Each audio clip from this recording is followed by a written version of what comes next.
Hey Rangers fans, we are here today with Justin Richards, who signed with us a couple of months ago as a college free agent. So first off, Justin, how are you holding up in this strange situation that we all find ourselves in?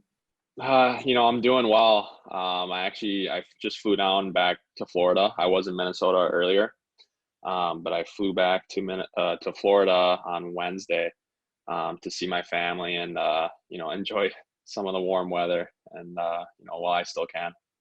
Good stuff. So obviously the last couple of months have been anything but normal. So just talk us through a little bit what you've been doing to stay in shape, what you've been doing to train when obviously you don't have what you're used to at your disposal here. Yeah, well, Jamie Rodriguez, he put me on an app that kind of tracks like at home workouts, and I've just been trying to do what I can do. I have like some dumbbells and things like that that I can use to do the workouts. Obviously, going out for runs, I'm a little more motivated right now than I have been in the past, just because there's not really anything to do, and I could just go on a treadmill at the gym or things like that. But it's definitely pretty tough. There's not really much you can do, and it's been a lot of just sitting at home and talking with friends on the phone or over Xbox playing video games. So no, it's this is definitely a new experience, and I can't wait till it's finally over so I can go out and see my friends and go to restaurants and other things like that. Our fans always like to know if you guys have any good Netflix recommendations for them to help keep them entertained. So if you've been binge watching anything good, speak now. Oh, okay. Well, I binged Tiger King pretty hard. And a show that I always used to watch in the past, it's on Hulu, but 24, I don't know if you guys have heard of it. Nice. Um, but I've been binge watching that. I binge watched the first season in a couple days. So I think that took probably, I think it was 16 hours total. Um, so I watched that pretty hard. But I'm actually looking for shows myself. Um, so I don't know. All right, so we'll have our fans tweet them at you. So you can Perfect. check out our check out our replies for some new recommendations. Perfect. I will. So a couple months ago, you signed with the Rangers out of Minnesota Duluth. So our fan Mike wants to know what was your experience kind of going through that signing period, and ultimately why was it that you chose the Rangers? Yeah, well, it was weird because I wasn't expecting to be put in that situation so fast. I was kind of expecting at the end of the season um, to move on and sign with a team, but when the season ended so sudden, I was definitely expecting to have a few more weeks to think about it, to actually like end my college career and not have it be over because of the virus. Um, so I flew down to Naples, Florida. We have a condo, my family does, and that's where I was staying for the first 3 weeks, month of the quarantine. And so it was just a lot of time spent inside thinking about like like talking with teams, thinking about what team I want to go to. And so it was definitely very it gave me a lot of anxiety and stressed me out a lot. Just staying inside all day thinking about what the big decision and was gonna what I was gonna decide. But so when the Rangers reached out, like first off, they're a very prestigious and historical organization, and I was just so honored when they reached out. Um, you know, Being in New York City, I think would just be incredible, and so that also went into the decision making process. Is like what city was I going to be in? The people around me and things like that. And growing up in Columbus and other areas of the U.S., I've never been in as big of a city as New York. So I wanted to get that experience too while I'm still young. Awesome. So the end of your college career obviously came a bit more abruptly than you were expecting. Just how did you deal with the emotions surrounding that, and maybe the lack of closure there, and not really getting to have the experience that you've probably been expecting for most of your life there. Yeah, it sucks. You know, we were really starting to heat up at the right time, just like my freshman and sophomore year, and when we ended up winning the championship both years, it really felt like we were gonna three-peat. You know, we were really confident in ourselves, and um, yeah, like it all just happened within like a day or two. We heard the news that our our conference games were gonna be canceled, and then the next day we heard that the whole rest of the season was going to be canceled. So it was really a big shock to us, and we were talking amongst ourselves, and we said that we would rather lose, actually like someone beat us out than have it end the way it did, just because that it was your last it was your last game. And then now I can just say that my college career ended. My last game was a regular season game against St. Cloud, so Hmm. it's not really it's not as memorable. And I didn't know that it was going to be the last game, like in the moment. So it Hmm. sucks, but that's just life. Hmm. Now you turn your attention to the Rangers.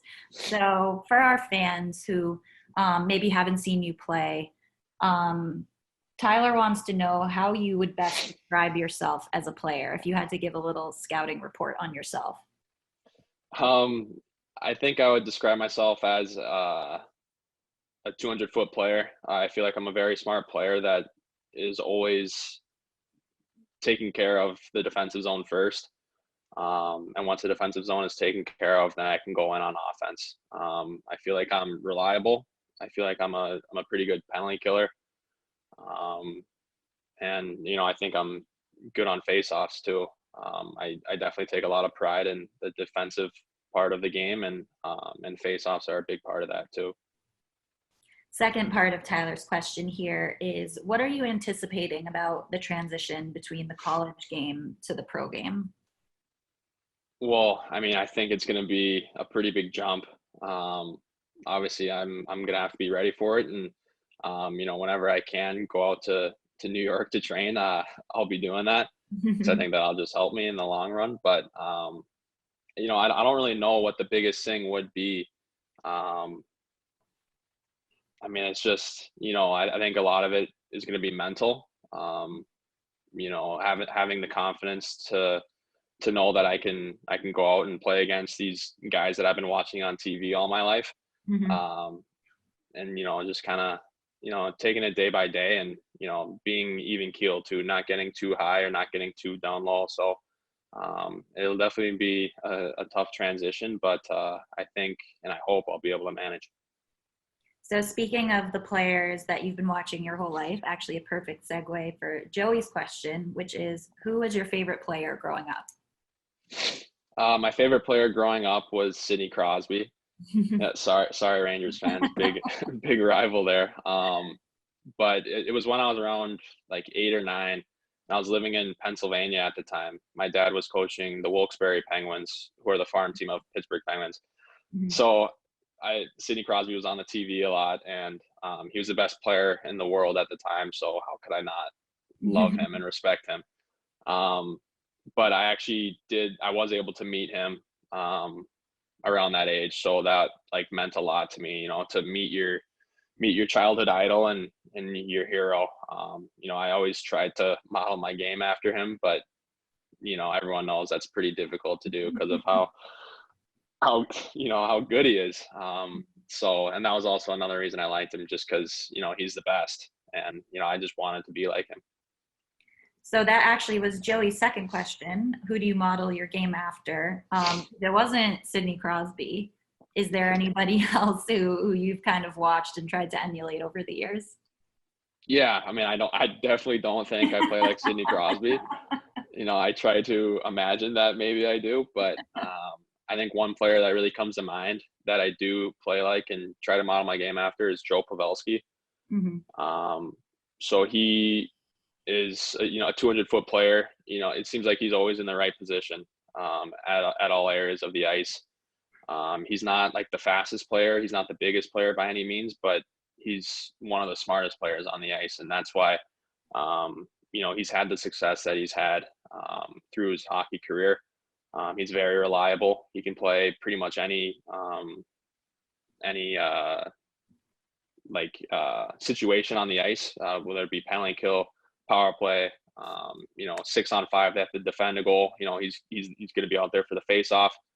And he was also a guy that when my dad coached in San Jose for a year, and he was there in San Jose, so I was able to watch him there and learn a lot of the things that he does well. Awesome. So when you think back on everything that you experienced and accomplished in college, I have a feeling there's going to be two answers to this, but what is the one memory that stands out, or maybe two, that you were able to experience there? Well, the biggest memory that stands out to me is probably our first national championship. And so that was my freshman year. And that year we were never expected to be a good team really at all. It was supposed to be a rebuild year. That's what everyone was saying about us. Mm-hmm.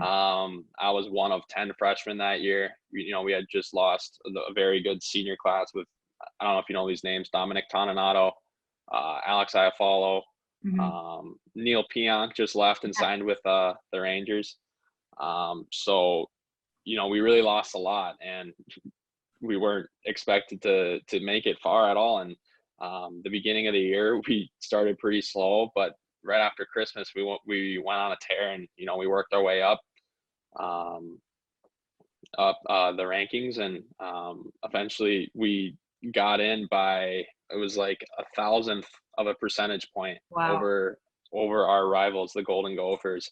So Wow. that felt really good. And actually, the team that ended up getting us in was Notre Dame, who we then later beat in the finals that year. So it's kind of ironic there, but we were able to win in St. Paul too. That's where the Frozen Four was that year. Mm-hmm. So we had an arena of 18,000 plus, pretty much cheering. That's awesome. For us the entire game. So it was crazy. I mean, and that was kind of like an NHL game, like Mm-hmm. like a packed XL Energy Center with fans like cheering for us. So that was definitely a very crazy experience. I'd never expected to win a championship in my life. To say that I've done it twice is pretty special, and not a lot of people are able to say that. So it's something I'll cherish forever. That's awesome. Great story. Our fan Anna wants to know, as you look ahead to what awaits at the pro level, do you already have friendships or know any other Rangers prospects or players? Yeah, so I don't have any pre-existing friendships with any Rangers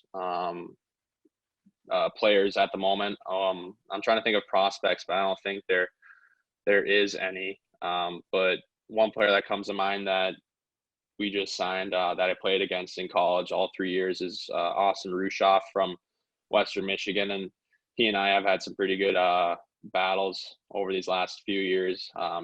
Most of the time we've been kind of matched against each other. So he's a center, and we took a lot of face-offs against each other. So I think he won that battle maybe, but I think he's one of the guys that, I mean, if any, that I've had a little bit of a pre-existing relationship with. Good stuff. Gonzo wants to know, what team are you most excited about playing against and why? Maybe Sidney Crosby, Pittsburgh Penguins? I mean, that would be great, but I think playing against my dad, he's, for those of you that don't know, he's an assistant coach with the Tampa Bay Lightning. So I feel like playing against the Lightning would be pretty special.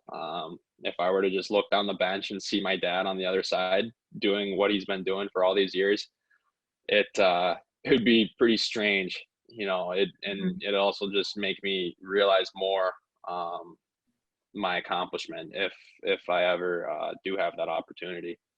So I think it would be the Lightning, but playing against Crosby, my childhood idol, would be pretty cool too.